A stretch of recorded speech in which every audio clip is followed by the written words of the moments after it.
দেশে এবং দেশের বাইরে যে যেখানে বসে আমাদের এই অনুষ্ঠানটি দেখছেন দর্শক সবাইকে স্বাগত।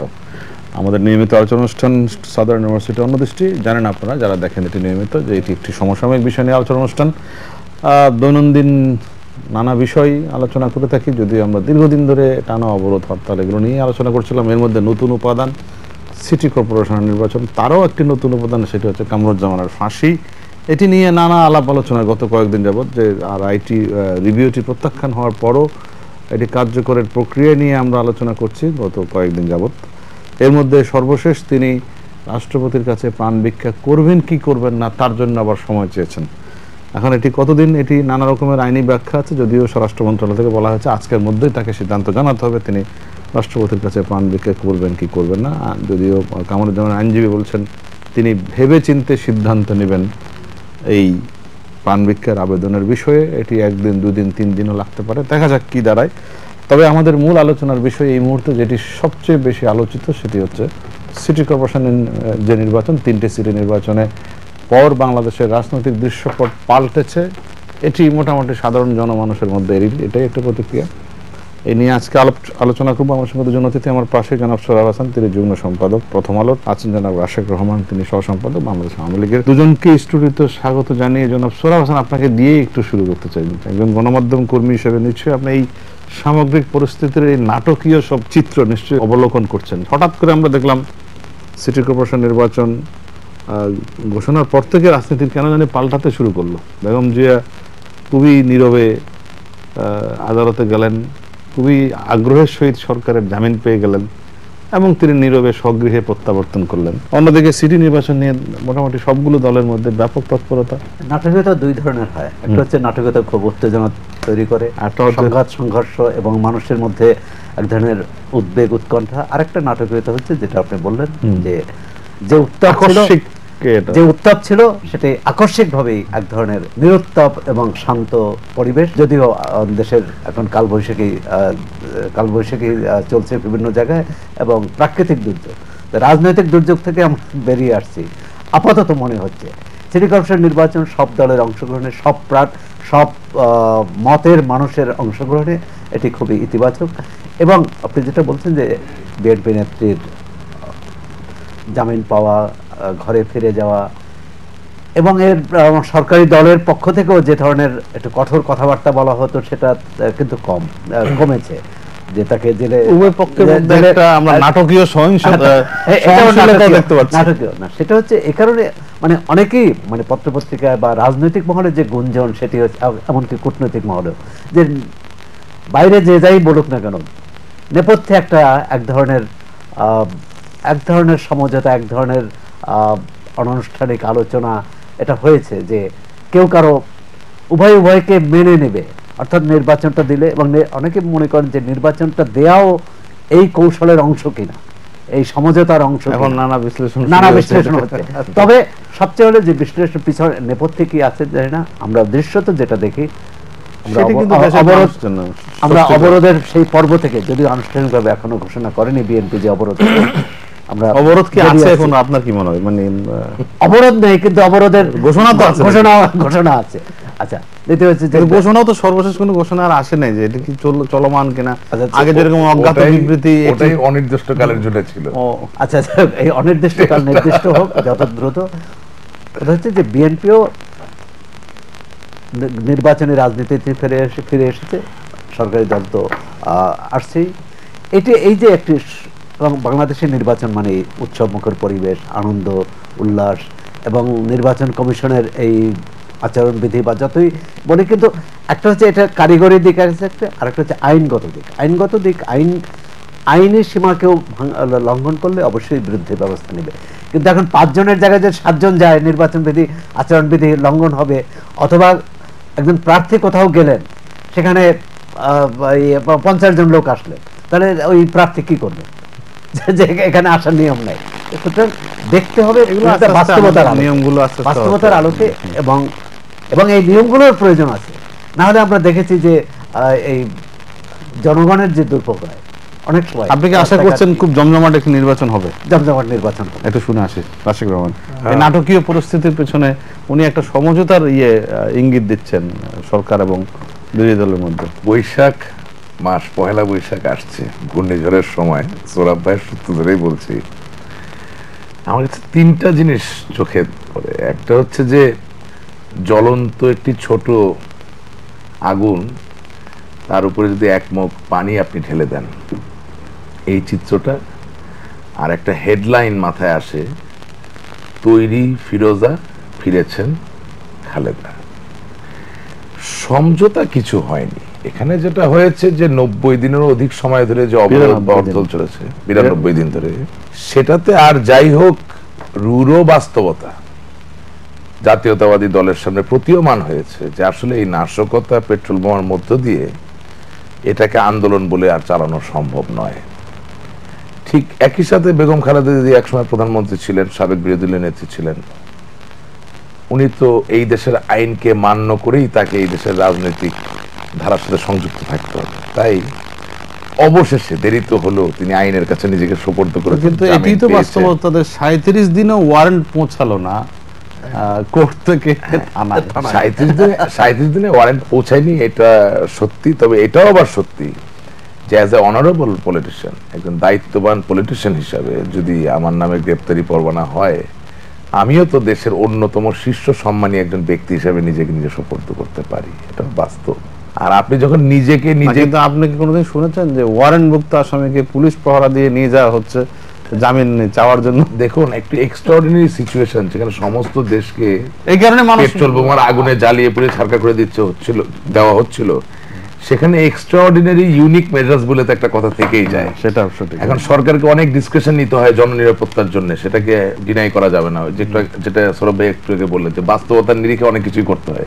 নির্বাচন আচরণ বিধি আছে, কিন্তু আপনার প্রার্থী এতই জনপ্রিয় যে সেখানে দাঁড়ানো মাত্রই যদি আপনার হাজার খানেক লোক জড়ো হয়ে যায়, কতটা আপনি ব্যক্তি হিসাবে এটাকে নিয়ন্ত্রণ করতে পারবেন? ঠিক একইভাবে সরকারেরও আইন কানুন আছে, বাট তাকেও মাঝে মাঝে কিছু ডিসক্রিপশন ফলো করতে হয়। বাট আমার কাছে যেটা দুঃখ লাগছে কি, যে আমি আসলে সিটি কর্পোরেশন নির্বাচন হচ্ছে, আমি খুব আনন্দিত, একটি উৎসবমুখর পরিস্থিতি আছে, এবং এই কথা ঠিক যে প্রত্যেকটি দলের অংশগ্রহণ আছে এবং খুব জমজমাট একটি নির্বাচন হবে। কিন্তু আমার হৃদয়ে, আমার মনে একটি শঙ্কা যে এই সিটি কর্পোরেশন নির্বাচনকে কেন্দ্র করে কি আবার জাতীয়তাবাদী দলের মনে এমন কোনো আশা জাগ্রত হবে কিনা, যেখানে 132 বা 33 জনের যে আগুনের মধ্য দিয়ে অগ্নিদগ্ধ হয়ে প্রাণহানির যে ঘটনা, তার কোনো ক্ষমা বা তার থেকে পরিত্রাণ পাওয়ার কোনো আশা তাদের ভিতরে জাগ্রত হবে কিনা, এটা নিয়ে আমার একটু চিন্তা তৈরি হয়। কারণ আমি মনে করি বাংলাদেশ আওয়ামী লীগ সরকার 1971 সালে যেমন বাংলাদেশের মানুষের পাশে ছিল, এই সংকটকালীন সময়ও ছিলেন, এবং রাজনৈতিক প্রজ্ঞা বলুন, সরকার পরিচালনার দক্ষতা বলুন, রাজনীতিকে আগামী দিনে কি ভাবে কি রূপে আবির্ভূত হবে সবকিছু বোঝার মধ্য দিয়ে আজকে যে আবার শান্তি ফিরিয়ে নিয়ে আসা, এটা যাতে আর কিছু যাই হোক, যে আমাদের দেশে যারা নাশকতা করেন বা যারা এর সাথে প্রত্যক্ষ পরোক্ষভাবে জড়িত, তারা যাতে ক্ষমার আওতায় না চলে আসে, এটা আমার একটা আশা থাকে। কিন্তু সিটি কর্পোরেশন নির্বাচন অনেকের মধ্যেই উকি দিচ্ছে যে খালেদা জিয়া তো বাড়িতে ফিরে গেলেন, এই 172 জন লোক তো আর বাড়ি ফিরতে পারবে না, বাড়িতে ফিরতে পারবে না। এবং তাদের কি হবে?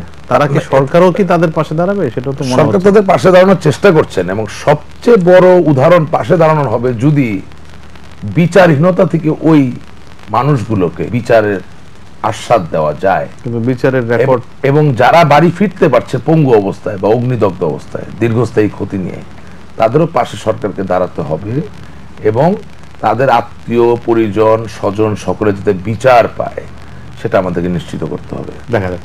আপনি কি বিশ্বাস করেন যে এই পরিস্থিতিটা বিএনপি এইভাবে দেখছে কিনা, যে এখান থেকে আরেকটি তরুণের জায়গা, বা এই নাটকীয় সিদ্ধান্তের পেছনে কি বিশ্লেষণ থাকতে পারে? আপনি নিজেও লিখেছেন, আমি যতটুকু জানি। একটা হচ্ছে যে গণতন্ত্রের জন্য তো বিএনপি আন্দোলন করেছে বলে দাবি না, কিন্তু বিএনপির তো একটা একেবারে কংক্রিট স্ট্যান্ড ছিল যে একটা যৌক্তিক পরিণতি না হওয়া পর্যন্ত তারা ঘরেই ফিরবে না।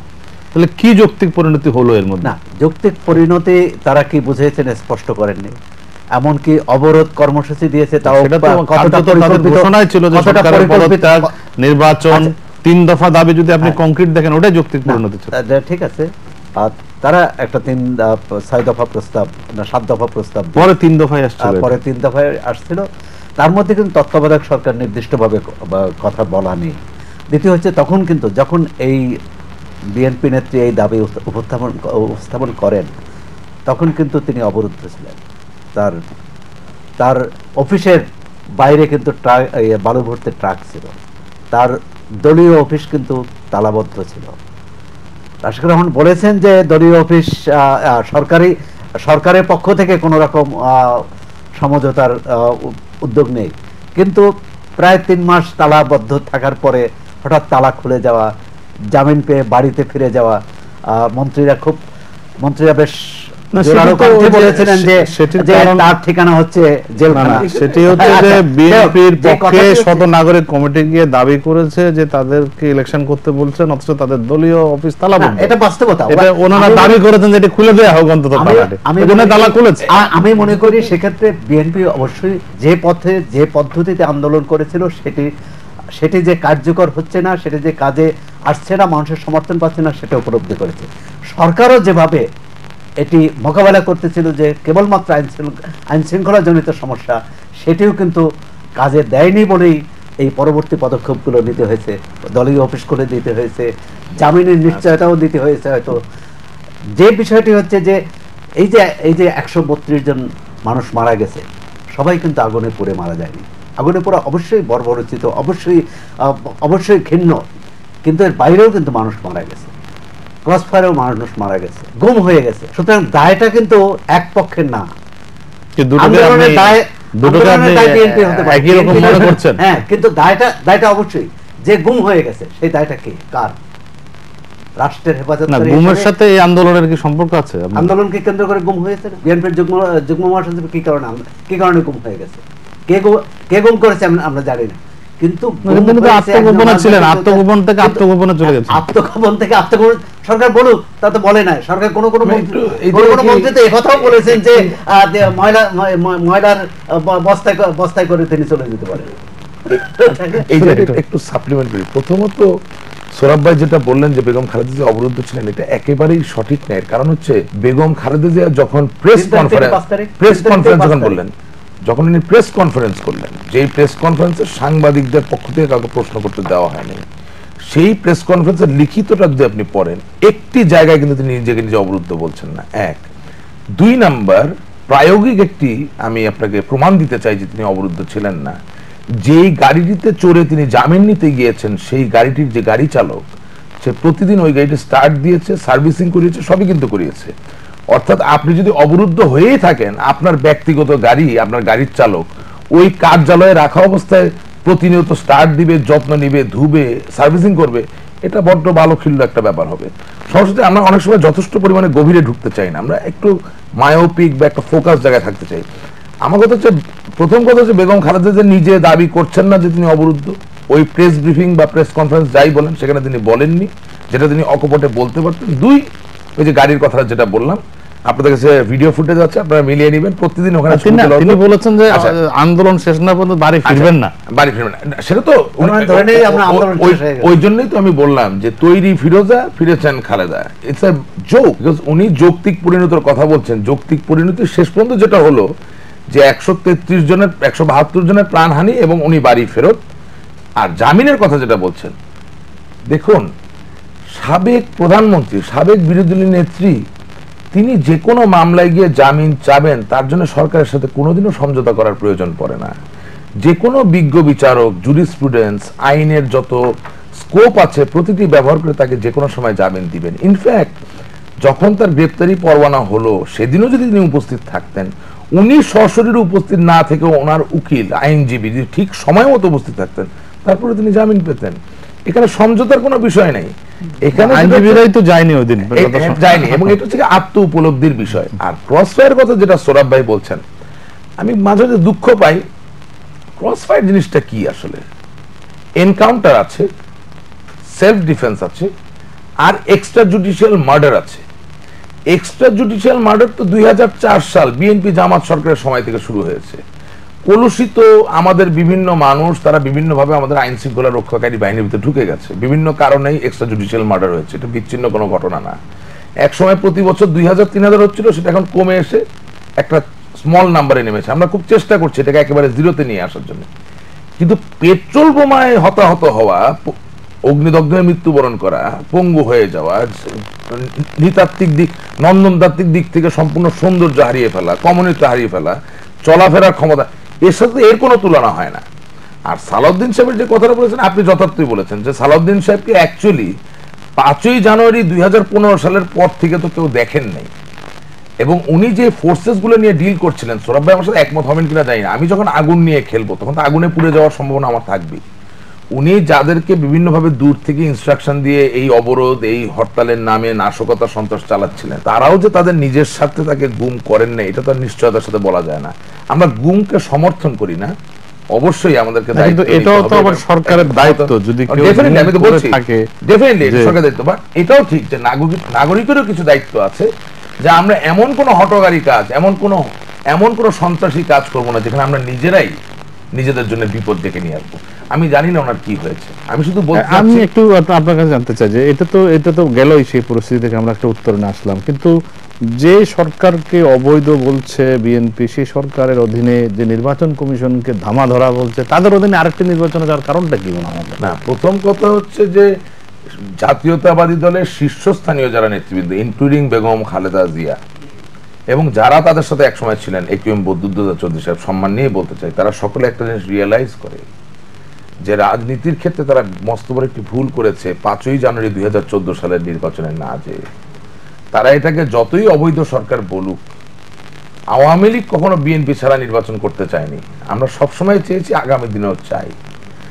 আজকে যদি এই সিটি কর্পোরেশন নির্বাচনে তারা না যায় এই বৈধ সরকারের অধীনে, তারা মনে প্রাণে জানে যে এই সরকার বৈধ, হ্যাঁ এটা ঠিক, বিএনপি ইলেকশনে যায়নি, এটা অস্বীকার করার কোনো উপায় নেই, কিন্তু বিএনপি ইলেকশনে যাননি বলে এই সরকার অবৈধ, এই নির্বাচন অবৈধ, সেটা তার হয় না, এটা ওনারা খুব ভালোভাবেই জানেন, আপনি যে দিক থেকে দেখেন। আজকে যদি তারা এই নির্বাচনে অংশগ্রহণ না করতেন, তাহলে রাজনৈতিক প্রেক্ষাপট থেকে তারা সম্পূর্ণভাবে নিশ্চিহ্ন হয়ে যাওয়ার সম্ভাবনাকে আরো ত্বরান্বিত করতেন। এবং আমি প্রায় বিভিন্ন টক শোতে বলি যে Sinn Fein, Gerry Adams, Irish Republican Army এই জাতীয়তাবাদী দলের মতো একই পথে চলছিল, তারা কিন্তু হারিয়ে গেছে, একটা পর্যায়ে হারিয়ে গেছে। আজকে হয়তো এই সিটি কর্পোরেশন নির্বাচনে আসার মধ্য দিয়ে তারা তাদের শেষ।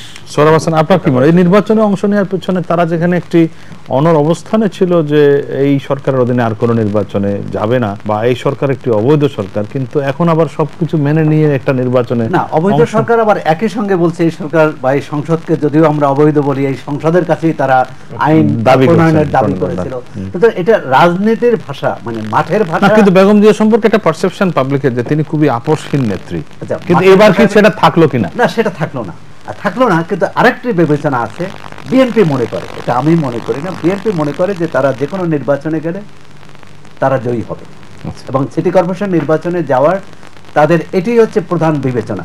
যেমন 5 জানুয়ারি নির্বাচনে যায়নি, যে কোনো নির্বাচনে গেলে যদি জয় হয় তাহলে 5 জানুয়ারি নির্বাচনে জয় হতো। আচ্ছা, সেটাই বলছে, 5 জানুয়ারি নির্বাচনে তারা যায়নি, কিন্তু তারপরে 1-1.5 মাসের ব্যবধানে যে নির্বাচনটি হলো, সেই নির্বাচনে কিন্তু বিএনপি অংশগ্রহণ করেছে, ভালো ফল করেছে। একটা হতে পারে তাদের না যাওয়াটা ভুল, এটা একটা বিবেচনা, যেটা রাশেদ রহমান বললেন। আরেকটি বিবেচনা ছিল, যেটা 2007-এ তখন যারা বিরোধী দল ছিল তাদের আন্দোলনের দাবি ছিল, এবং তাদের বিবেচনা ছিল যে নির্বাচনটি করতে পারবে না। তখন ভাবছিল ইয়াজউদ্দিন নির্বাচনটি করতে পারবে না, তৎকালীন বিরোধী দলের নেত্রী, এবং তিনি যেখানে এখানে বিএনপি যেটা ভুল করেছে, তখন শেখ হাসিনা বা যে মহাজোট, তার নেতৃত্বাধীন মহাজোট নির্বাচনের প্রক্রিয়ার সর্বশেষ পর্যায় পর্যন্ত গিয়েছে, সে মনোনয়নপত্র দিয়েছে, তারপর মনোনয়ন প্রত্যাহার করেছে, যেমন নির্বাচনে আস্থা, আমি এই নির্বাচন কমিশন বা এই সরকারের প্রতি আস্থা রাখতে পারছি না বলে প্রত্যাহার করেছে, নির্বাচনটি হয়নি। বিএনপি যে ভুলটি করেছে, এই পরীক্ষাটা দেয়নি, যে নির্বাচনে যাওয়ার আগ্রহ প্রকাশ করা এবং এই প্রক্রিয়া অংশ নিয়ে তারপর বলা। যেমন আজকে যদি বিএনপি নির্বাচনে অংশ নিয়ে প্রচারে নেমে শেষ মুহূর্তে তার প্রত্যাহার করা, আর নির্বাচনী প্রক্রিয়ায় অংশ না নিয়ে যে এই নির্বাচন অবাধ সুষ্ঠু হবে না, এই সরকারের অধীনে সুষ্ঠু হবে না, এই দুটার মধ্যে কিন্তু পার্থক্য আছে। সুতরাং 5 জানুয়ারির স্ট্র্যাটেজিক্যালি মিস্টেক মনে করেন আপনি? আমি মনে করি এটা তাদের কৌশলগত ভুল। দ্বিতীয় হচ্ছে যে তারা উপনির্বাচনে, যে উপজেলা নির্বাচনে ভালো করেছিল এই কারণে, এবং তারা যে পথে আন্দোলন করেছিল, আমাদের দেশে আন্দোলন তো এই বেগম খালেদা জিয়া 3 মাস আন্দোলন করেছে, অবরোধ করেছে, কিন্তু অবরোধের মাধ্যমেই কিন্তু আমাদের অনেক রাজনৈতিক সংকটের ফয়সালা হয়েছে। যেটি হওয়া উচিত নয়। আমরা 1996 সালে দেখেছি, 2007 সালেও দেখেছি, এবং এরশাদ বিরোধী আন্দোলনে দেখেছি। এখন যারা ক্ষমতার বাইরে থাকে তারা সবসময় মনে করে 92 দিন কখনো রেকর্ড হয়নি। না না, আমি বলছি যে রেকর্ড হয়নি, কিন্তু সবাই কিন্তু মনে করেছে তখন এরকম পেট্রোল বোমা ছিল না, যারা বিরোধী দল থেকে, যে রাজপথে প্রতিপক্ষকে পরাজিত করেই আমি জয়ী হব। সেটা কখনো সফল হয়েছে, কখনো বিফল হয়েছে। এবং এর আরেকটি, রাজপথ না থাকলেও যেটা হয়েছে সংসদে। এইখানে আমি একটু আপনার কাছে জনাব সোহরাব জানতে চাই, এখন যে এই নির্বাচন নিয়ে যে সব দলের অংশগ্রহণ, এটি কি একটি নতুন রাজনৈতিক চেহারা দেবে, নাকি এটি একটি কৌশল স্ট্র্যাটেজি আরেকটি ধাপে যাওয়ার, নাকি এটাকে কিভাবে দেখছেন? একটা সম্ভাবনার দ্বার খুলে দিয়েছে মনে করি, তাই মনে করছেন? তাই মনে করি। এই কারণে যদি এই নির্বাচনটি অবাধ সুষ্ঠু হয়, সরকারের লাভ, যেই পরাজিত হোক, সরকারি দলের সমর্থক প্রার্থী যদি পরাজিত হয়, বিএনপি যে বলে আসছে এতদিন যে এই সরকারের অধীনে অবাধ সুষ্ঠু নির্বাচন সম্ভব নয়, সেটি ভুল প্রমাণিত হবে। আর যদি নির্বাচন বিরোধী দলের সমর্থক প্রার্থী যে জয়ী হয়, তখনও সরকারের এটা বলার সুবিধা থাকবে। এবং নির্বাচন যদি সুষ্ঠু হয়, তারপর যদি বিরোধী দল অভিযোগ করে নির্বাচন অবাধ সুষ্ঠু হয়নি, এ কারণে আমরা হেরেছি, মানুষ কিন্তু দেখবে, গণমাধ্যম দেখবে। সুতরাং একটি সুষ্ঠু নির্বাচনকে উভয়ের জন্য চ্যালেঞ্জ, উভয়ের জন্য চ্যালেঞ্জ। আমি এটা কখনোই মনে করি না। এর কারণ হচ্ছে, দেখুন 5ই জানুয়ারি 2014 সালের নির্বাচনের পরে যে উপজেলা নির্বাচন হলো, সেই উপজেলা নির্বাচনে আমি একটু ইমিডিয়েট কিছু তথ্য আপনাকে দিই। সাধারণত গণমাধ্যমে জাতীয়তাবাদী দলের পক্ষ থেকে যারা টকশোতে আসে, যেমন ধরেন জয়নাল আবেদিন ফারুক সাহেব, সাবেক চিফ হুইপ, শামা ওবায়দুর রহমান সাহেবের মেয়ে, তারপর ধরেন নীলুফার মনি এমপি সাহেব, আমাদের আন্দালি পার্থ, তাদের প্রত্যেকের নির্বাচনী এলাকায় কিন্তু নির্বাচিত উপজেলা চেয়ারম্যান তাদের দলীয়, আওয়ামী লীগ পন্থী নয়। তাদের ফলাফলও খুব ভালো হয়েছে। হওয়ার পরেও কিন্তু তারা আজ পর্যন্ত স্বীকৃতি দেয়নি যে আওয়ামী লীগের অধীনে ভালো নির্বাচন হয়, আমাদের দলের লোকরা জিততে পারে, আজ পর্যন্ত বলেনি। আমি কাগজে কলমে এটা প্রমাণ করতে পারবো। অর্থাৎ উনি যে কথাটা বলছেন যে সুষ্ঠু নির্বাচন হলে সব ঠান্ডা, I don't believe that, because সুষ্ঠু নির্বাচন যে হবে তো বটেই, এবং জননেত্রী শেখ হাসিনা, বাংলাদেশ আওয়ামী লীগ দুজন অসম্ভব যোগ্য, ভালো, সভ্য, ভব্য মানুষকে সমর্থন দিয়েছেন, উত্তর এবং দক্ষিণ, আনিসুল হক সাহেব এবং সাইদ খোকন সাহেব। আর যাই হোক, তাদেরকে নিয়ে কোনো ধরনের কেলেঙ্কারি আজ অবধি আমি অ্যাটলিস্ট শুনিনি নতুন প্রজন্মের একজন হয়, এবং তারা গ্রহণযোগ্য, তারা যোগ্য, তারা শিক্ষিত। তারা যদি জিতে যায়, জাতীয়তাবাদী দল নতুন করে বলবে যে নির্বাচন সুষ্ঠু হয়নি, তাই তারা জিতেছেন। আর তারা যদি হেরে যান, আল্লাহ না করুন, কারণ আমি তাদেরকে সমর্থন করি, আমি চাই না তারা যে হেরে যান, তাহলে জাতীয়তাবাদী দল বলবেন যে আমরা জনপ্রিয়, তাই আমরা জিতেছি। সমস্যাটা হচ্ছে না, এই সমস্যা যাচ্ছি, জাতীয়তাবাদী দল যদি জিতে গিয়ে একটি সাংগঠনিক ভিত্তি মেয়রাল পদ পেয়ে যান ঢাকা শহরে, তারা নতুন করে ঢাকা শহরে পেট্রোল বোমার মধ্য দিয়ে সন্ত্রাস সৃষ্টি করার জন্য এই পথটিকে ব্যবহার করবে। তারা উন্নয়নের দিকে দৃষ্টিপাত করবে না। এবং আপনাকে এটাও বলতে চাই, 5ই জানুয়ারি 2014 সালে তারা নির্বাচনে যায়নি ভুল করে না, তারা যায়নি বিকজ জামায়াতে ইসলামী তাদের নিজস্ব আলবদর, রাজাকার, শামস, যারা দোসররা ছিলেন 1971 সালে, তাদেরকে রক্ষা করা, এবং একটি স্বপ্ন বেগম খালেদা জিয়া, তারেক জিয়ার সামনে ধরতে পেরেছিলেন যে আমরাই আপনাদেরকে নাশকতার মধ্য দিয়ে আওয়ামী লীগকে ক্ষমতা থেকে সরিয়ে দিয়ে আপনাদেরকে ক্ষমতায় নিয়ে আসবো। ওই একই ধারাবাহিকতায় কিন্তু এই 5ই জানুয়ারি 2015 থেকে এখন আন্দোলন চলছে। অর্থাৎ 1971 সালের চিহ্নিত যারা যুদ্ধাপরাধী তাদেরকে বাঁচানো এবং ক্ষীণ স্বার্থে নিজেদের ক্ষমতায় যাওয়া, এই দুটোকে নিয়ে এটা চলছিল। কোনো কারণ নাই এটা মনে করার যে এই সিটি কর্পোরেশন নির্বাচনের মধ্য দিয়ে এই 43 বছরের মধ্যে একটি সিংহভাগ সময় সাংঘর্ষিক যে রাজনীতি আমরা দেখেছি, সেটার ইতি টানা হয়ে গেল। আমি আপনাকে আজকে এতটুকু নিশ্চিত করে বলতে পারি, আমাদের আগামী দিনের সমৃদ্ধি ঐশ্বর্যের পথ বড্ড বন্ধুর। আমাদেরকে স্বাধীনতার চেতনাকে প্রতিনিয়ত শানিত করতে হবে, এবং এই ধারায় আমাদেরকে এগিয়ে যেতে হবে, এবং বহুদিন কিন্তু আমরা বাধাপ্রাপ্ত হব। আশাবাদী যে এখান থেকে ইতিবাচক, না উনি আশাবাদী হতেই পারেন, কিন্তু আমি ওনাকে কিছু তথ্য কথা দেখালাম তো, যে উপজেলা চেয়ারম্যান ইলেকশন আমি আপনাকে স্ট্যাটিস্টিক্যালি প্রুভ করব যে জাতীয়তাবাদী দল হ্যাজ ডান রিয়েলি গুড, খুবই ভালো করেছেন, কিন্তু কোন একটি জায়গায় কিন্তু এটা স্বীকার করেন না। আপনি কি বলতে চাচ্ছেন? না, রাশেদ যেটা বলছে, আমার রাশেদ তরুণ, তারই আশাবাদী হওয়ার কথা, যে আমি আশাবাদী হওয়ার কথা যে আগামী দিনে গণতন্ত্রের পথ এতটা বন্ধুর হবে না। কিন্তু সোহরাব ভাই, আমি সত্যটা বলে আশাবাদী। আচ্ছা, যেটা হচ্ছে যে অবশ্যই বিরোধী দলে থাকতে আমাদের অস্বীকারের যে সংস্কৃতি এটা আছে, কিন্তু এটাও দেখার বিষয় উপজেলা নির্বাচন, প্রথম দুটি নির্বাচন যেভাবে হয়েছে, পরবর্তী নির্বাচনগুলো সেভাবে হয়নি। আমি এটা যাচ্ছি না, স্থানীয় পর্যায়ে নির্বাচন ও জাতীয় পর্যায়ে ওটা না হতে ঠিক পারে। না। আমি যে কথাটি বলেছি বলছি, ওগুলো দ্বিতীয় এবং তৃতীয় পর্যায়ে। আমি যে কথাটি বলছি সেটা হচ্ছে যে যদি নির্বাচনে কারচুপি না হয়, ভোটের বাক্স দখল না হয়, মানে ফলাফল উল্টে দেওয়ার চেষ্টা না হয়, তারপর যদি বিএনপি অভিযোগ করে, মানুষ শুনবে না। আমি সেটা বলছি, তাদের অভিযোগ জনসমর্থন পাবে না, জনগণ তাদের ডাকে আসবে না, সুতরাং আন্দোলন করার চেষ্টা। কিন্তু আপনার কি মনে হয় যে আমি তারা যেহেতু দুজনের কাছে একটি প্রশ্ন রেখে শেষ করতে চাই, বেশি মানে এই যে এতগুলো মানুষ মারা গেল এই যে 92 দিনের আন্দোলনে, এটা কি কোনো ভোটে কোনো ইস্যু হবে? আপনার কি মনে হয়? ইস্যু তো হবেই। প্রতিপক্ষ মানে মানুষের কান্না, পেট্রোলে পুড়ে যাওয়া, পোড়া চামড়ার গন্ধ, মানুষ কি এগুলো উপলব্ধি করবে ভোট দিতে যাওয়ার আগে, সিল দিতে যাওয়ার আগে? না, মানুষের কাছে প্রার্থীরা বা দল যে প্রতিদ্বন্দ্বী যে রাজনৈতিক দল, পিছনে যে রাজনৈতিক দল আছে, তারা তো একে অপরের বিরুদ্ধে ব্যবহার করতে চেষ্টা করবে। সরকারি দল যেমন বলবে যে পেট্রোল বোমায় যে এতজন মানুষ অগ্নিদগ্ধ হয়েছে, মারা গেছে, বিভৎস তাদের চেহারা, এটি যেমন সরকারি দল বলার চেষ্টা করবে, বিরোধী দলও কিন্তু গুম এবং বিচার বহির্ভূত হত্যার বিষয়টি আনবে, সুশাসনের বিষয়টা আনবে। ঢাকা এবং চট্টগ্রাম শহরের কি অবস্থা, যে জনগণের সেবার পাওয়ার থেকে যে বঞ্চিত হয়েছে সেটা না, সেক্ষেত্রে এটা সুবিধা আছে। চট্টগ্রামে ক্ষমতাসীন দলের জন্য এটা সুবিধা আছে, 5 বছর তারা কিছু করেনি। আবার একইভাবে 6 বছর ঢাকা শহরে যে উন্নতি হয়নি সেটা বিরুদ্ধে। তবে আমার যেটা ধারণা, এই নির্বাচনে জনগণের সেবার চেয়েও বেশি রাজনৈতিক বিষয়টি শেষ করবো আপনাকে দিয়ে। আমি বলছি আমি এই যে পুরা মানুষের আর্তনাদ, এটি কখনো বিবেচনার বিষয় হবে কিনা? বিবেচনার বিষয় হবে। তবে পাশাপাশি এটাও ঠিক, আমি মনে করি এবারই প্রথমবার ঢাকা মহানগরীর মধ্যবিত্ত, নিম্ন মধ্যবিত্ত এবং উচ্চ মধ্যবিত্ত যারা আছেন, তারা তাদের নগরী মনে করেই প্রার্থীদের যোগ্যতা, তাদের গ্রহণযোগ্যতা, তাদের ধারাবাহিকতা সবকিছু বিচার করে ভোট দিতে যাবেন। ওটা তো একটা রোল প্লে করবেই। এবং আমি ক্যান্ডিড ভাবেই শেষ করতে চাই, আমার মনে হয় ঢাকা শহরের মানুষেরা, সচেতন মানুষেরা এবার কোনো চকলেট বয় তার জন্য ভোট দেবে না। অর্থাৎ তারা দেখতে চাবে যে যিনি তাদের প্রার্থী, যিনি ভোট চাইছেন, তিনি তার ক্যারিয়ার, তার কাজে, তার কর্মে ধীরতা, স্থিরতা, সফলতার পরিচয় দিয়েছেন। এবং মেয়রশিপে আসার আগে বলতে আর একটু কি মিন করছেন? আমি মানে আপনার হচ্ছে কি এই দেশে চকলেট বোমা না, চকলেট বয়, মানে চকলেট বয় বলতে বুঝাচ্ছি কি, দেখেন বাংলাদেশে তো দল খুবই সুইট কিন্তু মিষ্টি, মিষ্টি, কাজে কোনো তেমন, হ্যাঁ, মানে দল পরিবর্তন করা একটা সংস্কৃতি, মুখে বড় বড় নীতি কথা, কিন্তু আসলে জীবনধারায় সম্পূর্ণ একটি ব্যতিক্রম ছবি। এবং ধরেন আপনি সাংবাদিকতা করেন, এটা খুব পরিষ্কার। এখন কেউ বলছে তিনি ব্যবসা করেন, কিন্তু তিনি আসলে কি ব্যবসা করেন সেটা পরিষ্কার না। এই ধরনের কিছু ঘটনা বাংলাদেশে থেকে যায়। আমার ধারণা ওই দিকে মানুষ যাবে না।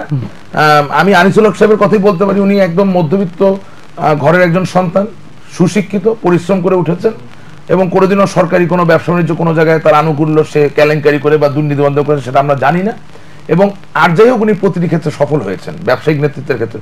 সাইদ খোকন সাহেবও মিষ্টভাষী, স্পষ্টভাষী এবং এটি রাজনৈতিক ধারাবাহিকতার মধ্যে দিয়ে এসেছে। অর্থাৎ ঢাকা শহরে উত্তর এবং দক্ষিণ এই দুই জায়গার মেয়র যদি ভালো মানুষ নির্বাচিত হন, তাহলে আমার ধারণা স্বপ্নের ঢাকা নগরী, তিলোত্তমা নগরী, মধ্যবিত্তের ঢাকা নগরী করে তোলা সম্ভব এবং এটা যথেষ্ট প্রাধান্য পাবে বাংলাদেশের এই ঢাকা। দেখা যাক সুপ্রিয় দর্শক, 28শে এপ্রিল যখন ভোটের দিন আসবে, সেদিন জনগণ নিশ্চয়ই প্রকৃত ক্যান্ডিডেটকে বেছে নেবে। সেটার জন্য হয়তো 28শে এপ্রিল পর্যন্ত আমাদের অপেক্ষায় থাকতে হবে। তবে তার আগে যে জিনিসটি দিয়ে আমরা শুরু করেছিলাম, যে বাংলাদেশের রাজনৈতিক অবস্থার নাটকীয় পরিবর্তন, এবং নাটকীয় পরিবর্তন নিয়ে হয়তো আরো নানা নাটকীয় আলোচনা আমরা সামনে করতেই থাকবো।